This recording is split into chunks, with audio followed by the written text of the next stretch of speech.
누가복음 9장의 말씀을 통해서 제자는 누구인가, 제자는 어떤 사람인가 하는 내용을 살펴보고 있습니다. 제자는 한마디로 말해서 예수님이 하나님의 아들이시고 우리의 구세주가 되신다는 것을 믿는 사람이다 말씀을 드렸죠. 또 그 예수님을 나의 구세주로 믿는다는 말은 자기를 부인하고 자기 십자가를 지고 주님을 따르는 것이다 말씀을 우리가 살펴봤습니다. 자, 오늘 말씀에도 보면 예수님의 제자에 대한 하나의 교육, 예수님을 따른다는 것이 무엇인가 하는 것을 말해주는 내용들이 쭉 나오고 있다고 보겠습니다. 제자라고 하는 것은 한마디로 뭡니까? 제자는 가르침을 받고 배우는 사람을 우리가 그렇게 생각을 하죠. 근데 정확하게 제자라고 한다는 것은 단지 가르침 받고 배우는 사람이 아니고 따르는 사람이라고 하겠습니다. 아무리 가르침을 받는다고 할지라도 따르지 않으면 그건 제자가 아니죠. 그래서 보통 우리가 제자도라고 말할 때 영어로 이제 discipleship라고 하는데 그것은 따르는 자를 말합니다. 자, 그래서 예수님을 따르는 자는 어떤 사람이 되어야 되는가, 또 예수님을 따른다는 게 어떤 것인가를 좀 볼 수가 있겠는데요. 먼저 우리 46절의 말씀을 보시면 제자 중에서 누가 크냐 하는 변론이 일어났습니다. 이제 예수님께서 예루살렘을 향해 올라가십니다. 이 예루살렘으로 올라가시는 길은 이전에도 예루살렘으로 또 갔었고 했지만 이번에 가는 것은 특별한 의미죠. 그래서 예수님께서 고난 당하시고 버림받으시고 죽임을 당하시고 그래서 십자가의 죽음에서 부활하시게 될 것을 말씀을 하시지 않습니까? 이번에 주님께서 가시는 것은 이제 십자가를 지심으로써 구원의 사역을 이루시는 바로 그런 길입니다. 제자들은 예수님께서 이제 예루살렘으로 들어가실 때 예루살렘 성에 입성하면 무언가 이루어지지 않겠는가, 예수님께서 드디어 자리에 앉지 않겠는가라는 생각을 하게 된 것 같습니다. 그래서 제자들 중에 어떤 변론, 여기서 이 변론이라고 말을 했지만 사실은 아주 큰 그런 격렬한 다툼, 아주 논쟁 이런 의미라고 볼 수 있겠습니다. 뭘 가지고 그렇게 그들이 서로 간에 다투고 논쟁이 되고 있는가? 누가 크냐라는 문제입니다. 누가 크냐? 여러분, 예수님의 제자들이 예수님을 처음 따르려고 했을 때 내가 예수님 따라서 한몫하겠다, 한 자리에 앉겠다 그런 생각으로 따른 사람이 있었을까요? 아무도 없었을 것입니다. 처음에 예수님을 따를 때는 정말 그야말로 순수하게 따랐을 것입니다. 예수님께서 너는 나를 따르라 그러자 제자들이 배와 그물을 버려두고 아버지 가족들을 버려두고 예수님을 따랐다고 했거든요. 계산을 해서 이익이 될 것 같아서 뭔가 예수님을 따르면은 떡고물이라도 나오지 않겠느냐, 그래서 다른 사람이 없었죠. 은혜 받고 또 주님의 그 어떤 영적인 권위에 순종하여서 주님을 따른 것입니다. 그런데 이렇게 좀 따르다 보니까, 그리고 익숙해지다 보니까 어떤 일이 생겨버리냐면 그 안에서 소위 서열 다툼 혹은 계급이 누가 높고 낮으냐 이런 일들이 벌어져 버리고 말았던 것입니다. 여러분, 우리가 교회 나오면서도 신앙생활 하면서도 처음에는 내가 교회에서 무슨 한 자리 해야지, 내가 어떤 명예직 얻어야지 그런 사람이 있었을까요? 내가 이 교회 이제 좀 오래 다니면서 장로가 돼야지 그런 사람이 있을까요? 없을 거로 봅니다. 물론 이제 어려서부터 교회를 다니면서 모태신앙으로서 자라서 그 교회에서 쭉 자라면서 이렇게 쭉 보며 나도 언젠가는 무슨 직분을 받아야겠다 그럴 뿐이야 혹 있을지 모르지만 처음에 예수님을 믿는다고 할 때 그 마음이라는 것은 순수하지 않았겠습니까? 그런데 이렇게 신앙생활을 하다가 우리가 좀 익숙해지면서 어느덧 교회 안에서 이런 누가 크냐는 감투 싸움을 하는 경우들이 종종 벌어지는 것을 우리가 보게 되죠. 참 비극적인 것이죠. 어쨌든 제자들은 누가 크냐라는 다툼을 벌이게 됐습니다. 예수님께서 바로 이런 것은 이제 제자도에 관한, 제자가 누군가, 예수님을 따른 것이 어떤 의미인가 하는 것을 잘 말해줄 수 있는 기회가 되기 때문에 한 어린 아이를 데리고 곁에 세우시고 주님이 말씀하셨습니다. 이게 아주 산 교육을 하신 것이죠. 당시에 이 어린 아이라고 하면은 어떤 존재입니까? 굉장히 무시당하는, 어린 아이 그러면 인권 자체가 없는, 그때 당시 사회니까요. 어린 아이에 대해서는 그냥 내어 쫓는, 애들은 가라. 그래서 심지어는 우리 그런 본문도 있지 않습니까? 사람들이 예수님께 이 아이들을 좀 안수받게 하려고 데리고 오니까 제자들이 막 내어 쫓으면서 우리 선생님 귀찮게 왜 애들을 데려오느냐, 그런 경우도 있었지 않습니까? 그만큼 아이들이 하찮은 취급을 받았던 그런 시대죠. 그런 가운데 가장 그러니까 참 이렇게 존중받지 못하는 대상이 바로 어린 아이였던 것이죠. 그래서 어린 아이를 세우고 주님 말씀하십니다. 당시 사람들에게 가장 작은 낮은 자로 보여지는 바로 그런 어린 아이를 주님이 세우시고 뭐라고 하십니까? 누구든지, 우리 48절의 말씀이죠. 내 이름으로 이런 어린 아이를 영접하면 나를 영접합니다. 누구든지 나를 영접하면 나를 보내신 이를 영접합니다. 그리고 너희 모든 사람 중에서 가장 작은 그 사람이 큰 자다 말씀을 해주셨습니다. 누가 크냐에 관심을 갖는 제자들에게 주님은 작은 자에 대한 말씀을 하시는 것이죠. 그리고 세상 사람들은 누가 크냐를 보고 큰 사람을 주목할지 모르지만 예수님께서 보시는 것은 작은 자라는 것이죠. 여러분, 큰 사람들에게 좀 이름이 있고 좀 존대함을 받는 그런 사람들을 잘 대해주는 것, 그게 사실 우리가 살아가는 이 세상의 모습 아니겠습니까?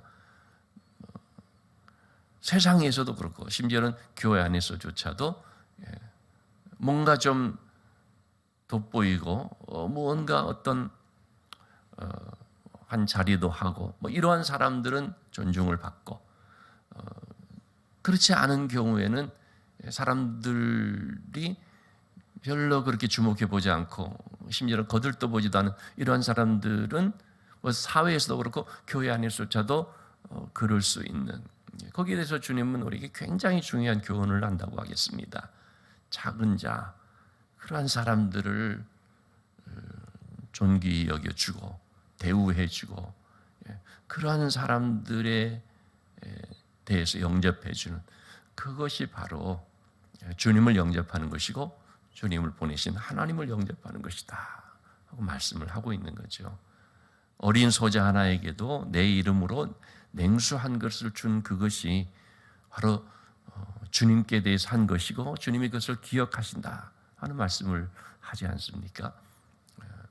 참 이처럼 주님께서는 가장 작은 자가 큰 자다 말씀을 하십니다. 섬김을 받는 자가 큰 자가 아니라 섬기는 자가 큰 자다. 높아지는 자가 큰 자가 아니라 낮아지는 자가 큰 자다. 나는 너희 중에 섬기는 자로 있고 낮은 자로 있다. 주님 그렇게 말씀을 하시죠. 그런 점에 있어서 주님을 따르는 제자라면 이러한 주님을 닮아서 낮은 자가 돼야 되고 작은 자가 돼야 된다 하는 것을 가르쳐주고 있습니다.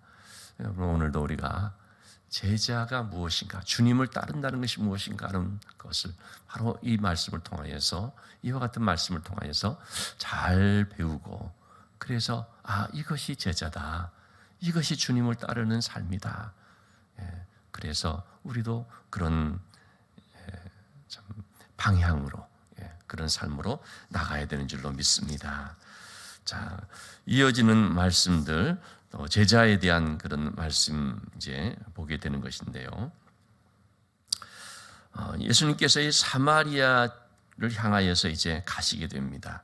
예루살렘으로 가기 위해서는 보통 사람들은 일반 유대인들은 사마리아를 둘러서 예루살렘으로 갔지만 예수님께서는 사마리아를 거치면서 이제 가려고 하셨죠. 그래서 사마리아 한 마을로 이제 들어가셨는데 53절의 말씀을 보면 예수께서 예루살렘을 향하여 가시기 때문에 그들이 받아들이지 아니하는지라. 사마리아도 유대인들에 대한 좋지 않은 감정이 있지요. 유대인들로부터 멸시 천대를 받고 그러니 관계가 좋을 수가 없죠. 그런데 예수님께서는 일부러 사마리아를 거쳐가는 경우들이 많이 있었지 않습니까? 사마리아 여인을 만난 것도 일부러 그렇게 예수님께서 가셔서 만난 것이죠. 자, 이번에도 예루살렘을 이제 향하여 가는데 사마리아를 거치면서 가려고 했더니 사마리아인들이 영접하여 주지 않습니다. 받아들이지 않습니다. 자, 그럴 때 54절의 말씀 보면요, 야고보와 요한이 이를 보고 뭐라고 말합니까? 주여, 우리가 불을 명하여서 하늘로부터 내려서 저들을 멸하라 하기를 원하시나이까? 예수님을 영접하지 않기 때문에, 예수님을 문전박대하기 때문에 저 사마리아 사람들, 저 동네를 불을 내려가지고 그냥 완전히 저들을 멸하게 하기를 원하십니까? 자기들이 그런 거죠. 감정적으로 저놈들 그냥 우리 예수님이 어떤 분인데 아니 이렇게 모시를 들지 않다니 한번 불맛 좀 봐라. 한번 하늘로부터 불의 심판을 받아가지고 한번 망해봐라. 이런 식의 그 감정으로서 얘기를 하는 거죠. 여러분 이렇게 볼 때 얼핏 보면 굉장히 그것이 예수님을 위하고 신앙적인 것처럼 생각되어질 수 있을지 모르겠습니다. 여러분 이 말씀이 굉장히 우리 한번 적용해 볼 중요한 부분이라고 할 수 있습니다. 우리를 환영한다고 교회를 험담하고 교회를 환영하기는 그냥 핍박하고 한다고 저놈들 한번 지옥불의 맛을 봐야지 라고 해야 되는가 하는 거죠. 여러분 근데 오늘날 우리 사회가 어떻습니까? 교회를 이렇게 반대하고 그럴 때 일부 교회들 굉장히 강성적 발언을 하면서 이 세상 또는 사회의 사람들에게 매우 격렬한 그런 어조로 같이 맞붙어 싸우면서 그런 것이 신앙인 줄로 아는, 그런 것이 하나님 편에 서서 그래서 하나님을 위한 어떤 그런 건 줄 아는, 교회를 핍박하면 어떤 일들이 벌어진지 한번 그런 맛 좀 봐라는 식으로 하는 것, 하나님도 그걸 원하실 것이라고 하는, 여러분 이런 기조들이 우리 가운데 일부지만 있다는 걸 우리가 생각을 해봐야 됩니다. 과연 주님이 그걸 원하십니까? 교회를 좀 핍박하고 교회에 대해서 안 좋게 말한다고 해서 그런 사람들을 그냥 완전히 저 지옥의 자식들 말이지 싹 다 죽어라. 여러분 그렇게 해야 됩니까? 교회가 뭔데 그런 식으로 할까요? 교회 귀하죠. 정말 교회는 참 하나님께서 너무나 귀하게 이 땅 가운데 세운 것이 분명 맞지요. 그런다고 해서 교회를 공격한다, 거기에 이렇게 해야 되는가 하는 거죠. 주님 뭐라고 했습니까? 55절의 말씀에 예수께서 돌아보시고 꾸짖으시고 이때 이 요한과 야고보에 대해서 보아너게 불의 아들이라는 이제 별칭이 붙여지게 됩니다만은 주님이 원하시는 것이 무엇인가 하는 것을 우리가 알아야 되는 것이죠. 주님은 어떻게 하셨습니까? 핍박하는 자를 위해서 맞붙어 싸워라 라고 한 거 아니지 않습니까? 너희를 핍박하는 자를 위해서 기도하라. 너희를 핍박하는 자들에 대해 선대하라. 그래서 저들로 하여금 머리 위에 숯불을 얹어지듯이 그들로 참 화끈거리게 교회를 핍박하지만, 그러나 교회는 세상을 향해서 기도하고 여전히 사랑을 품고 복음을 전하고. 왜 그렇습니까? 스데반이 했던 그 고백을 우리가 기억해야 되죠. 아버지여, 저들이 모르고 그렇게 하고 있습니다. 자신을 향해서 돌을 치는 그런 사람들을 향해서 스데반은 아버지여, 저들의 죄를 용서하옵소서, 저들이 모르고서 그렇게 하고 있습니다. 여러분 우리도 이 코로나 때 참 많은 교회들이 어려움도 당하고 때로는 참 교회를 핍박하는 경우들도 있고요. 정말 뭐 우리 교회도 그렇습니다. 우리 교회도요. 참 지난번에 주차 때문에 굉장히 억울하고 정말 참 힘든 일을 만났습니다. 누가 그렇게 그걸 했는지 제가 압니다. 그래서 진짜 마음이 속상한 그런 때도 있거든요. 예를 들어서 그 사람이 어떤 가게를 한다 합시다. 그럼 설림교 불매운동. 제가 여러분 거기에 가서 사지 마십시오. 한번 맛 좀 보여줘야 됩니다. 본때를 보여줍니다. 여러분 그렇게 하면 그게 은혜스러운 걸까요? 그거 아니거든요. 주님이 그걸 원하시냐? 그게 아니라는 것입니다. 꾸짖으시는 것이죠. 제자는 그런 자기의 감정으로 혈기로 하는 것이 아니다라는 것이죠. 세상적인 방식으로 같이 맞붙어 싸우는 것이 아니다라는 것입니다. 제자는 달라야 된다라는 말씀이 되겠습니다. 예수 믿는 사람은 대응하는 것이 달라야 된다는 말씀이죠. 그래서 주님은 계속해서 그런 제자된 말씀을 하는 가운데 너희를 핍박하는 자를 위하여 기도하라. 그들을 축복하라. 왜냐하면 그렇게 나갈 때 그들이 변화되는 것이니까요. 왜 우리가 교회가 왜 세워졌습니까? 세상과 싸우고 이기려고 세웠습니까? 물론 그렇게 해야 되죠. 영적으로 그렇게 해야 되죠. 근데 여러분 교회의 사명은 뭡니까? 세상을 변화시키기 위한 것이죠. 영혼을 구원하기 위함 아니겠습니까? 한 영혼을 주께로 인도하기 위한 것이 바로 그 교회죠. 그것이 바로 주님의 사람들이고 제자라는 것입니다.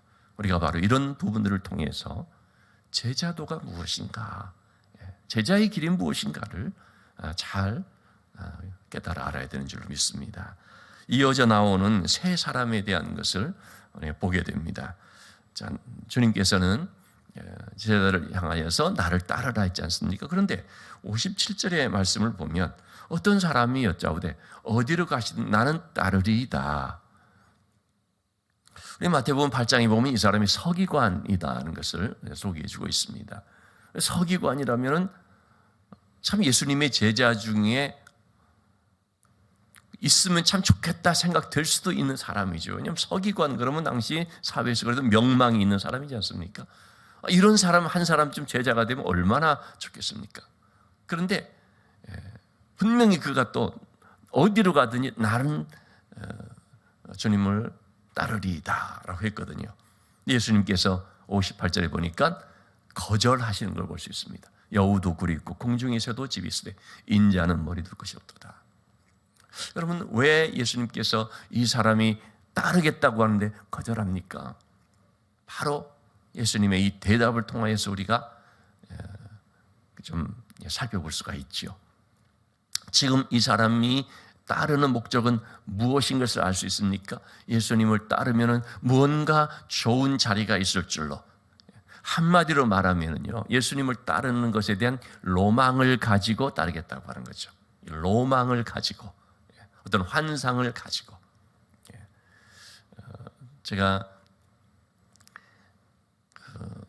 양육 시간에도 그런 얘기를 좀 했는데요.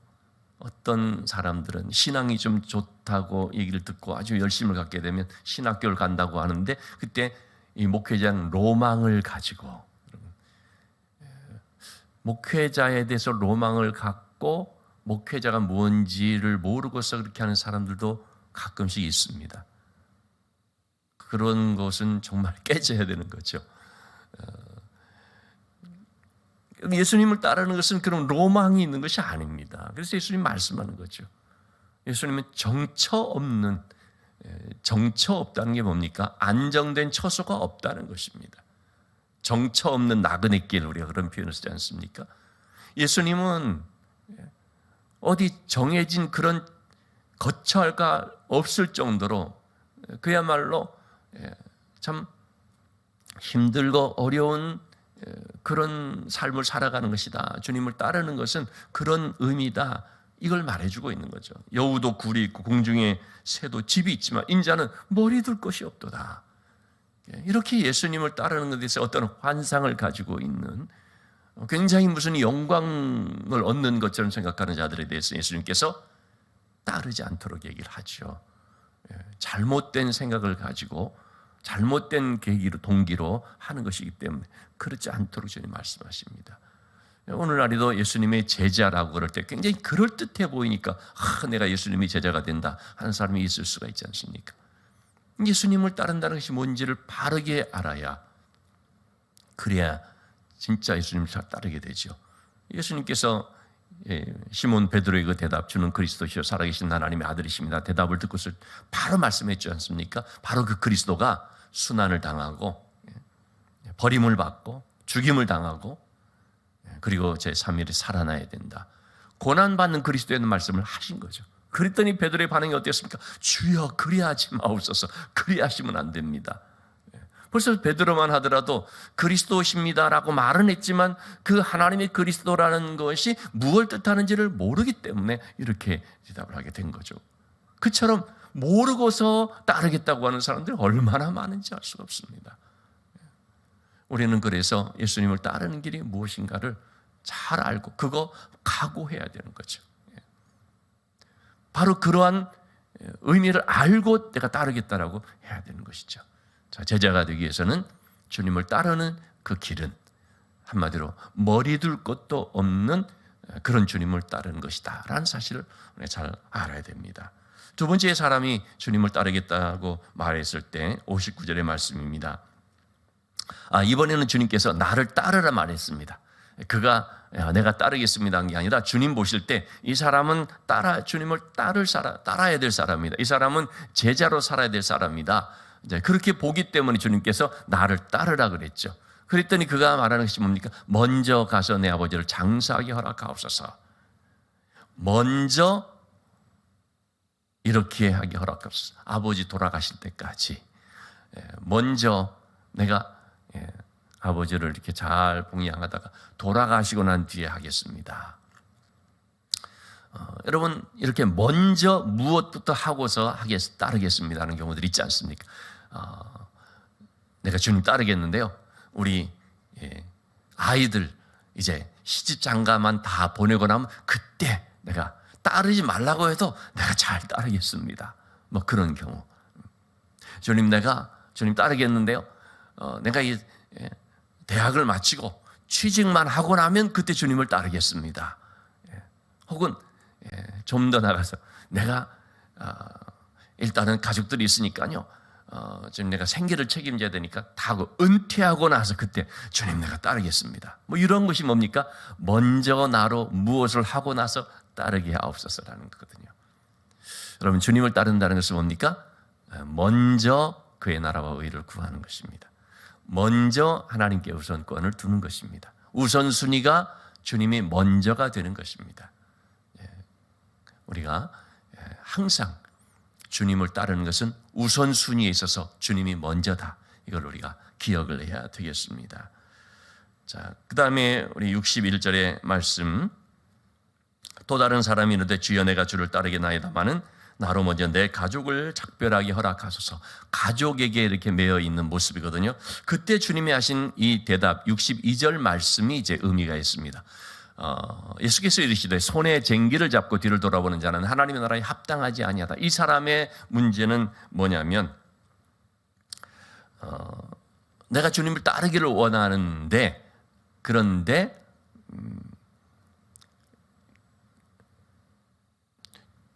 따른다고 하면서 자꾸 뒤를 돌아보는 것입니다. 주님을 따른다, 내가 정말 따르기를 원합니다 라고 하는데, 그리고 따르는 것 같은데 틈만 나면 뒤를 돌아보는 거죠. 그래서 주님이 이 말씀을 하는 거죠. 손에 쟁기를 잡고 뒤를 돌아보는 자는, 손에 쟁기를 잡았다는 건 뭡니까? 밭을 이제 갈기 시작했다는 거죠. 그러면은 어떻게 해야 됩니까? 그 길로 가야 되는 거죠. 그 길로 가기 위해서는 그거 앞에 있는 목표를 향해서 똑바로 나갈 때 쟁기질이 될 수가 있는 것이죠. 그런데 주님을 따른다고 이렇게 쟁기를 잡고 주님을 따른다, 내가 이런 그 쟁기질을 지금 주님을 따르는 그 길에 들어섰다라고 하면서, 그러면서 그냥 순간순간마다 틈만 나면 자꾸 뒤를 돌아보는, 주님을 따른다고 하는데 세상이 두고 온 거, 세상의 것들 자꾸 그렇게 돌아보면 그럼 어떻게 됩니까? 이 쟁기질이 삐뚤삐뚤하게 되는 것이고, 그리고 쟁기질을 한다는 것이 농사를 짓는 것인데 농사를 짓기도 전에 시작부터 망쳐져 버리는 것이고, 그래서 따르기로 확정했으면 그러면 모든 것들을 뒤로 하고 세상 모든 것들은 뒤로 하고 십자가만을 보면서 따라야 된다는 말씀을 합니다. 여러분, 우리가 롯의 아내를 알지 않습니까? 소돔과 고모라 상을 나오도록 하는데 그때는 어떻게 하는 겁니까? 뒤를 돌아보지도 않고 나오는 것이죠. 아무리 거기에 뭘 놔두고 왔다 할지라도, 그게 참 귀하게 여겨진다 할지라도, 가장 중요한 것은 목숨 아닙니까? 생명이지 않습니까? 생명 구원 얻는 것이 중요한 것이지, 돈 얼마, 그건 지금 생각할 겨를이 없는 거죠. 지금 사느냐 죽느냐의 문제에 있는데, 그럴 때는 그냥 살기 위해서 빨리 거기서 도망 나와야 되고 뒤에 돌아보지 말아야 되는데 어떻게 됩니까? 뒤를 돌아보는 거죠. 거기에 대한 미련 때문에, 그거 가지고 싶은 마음에. 무엇이 더 중요한가? 중요한 것을 알게 되었으면 그걸 향하여서 이제는 올인할 수 있어야 되고, 그걸 향하여서 주목하며 전념하며 딱 나갈 수가 있어야 되는데, 그래야지 그것이 주님을 따르는 것이고, 그래야 주의 일을 감당할 수 있는 것인데, 그런데 자꾸 돌아보면, 그러면 소위 누수가 생겨버리는 것이죠. 중간에다 세워버리는 것입니다. 그래서 우리가 제자의 삶을 살아간다는 것은 한마디로 손에 쟁기를 잡았으면 앞만 보고 나가는 것임을 볼 수가 있겠습니다. 여러분, 우리가 예수 믿으면서 우리는 모든 세상의 것들을 다 뒤로 했습니다. 다 주님께 맡겼습니다. 그래서 오직 주님 안에서 우리가 살아가는 것입니다. 그런데 자꾸 세상을 기웃거리고 세상의 재미를 맛보려고 하고, 그렇게 되면 주님을 따르는 것은 이루어질 수가 없죠. 자, 이렇게 우리가 이 제자의 삶을 생각하면서 참 주님을 온전히 따를 수 있는, 그리고 참 주님께 정말 좋은 제자의 그런 모습들이 다 될 수 있기를 주님의 이름으로 축원합니다.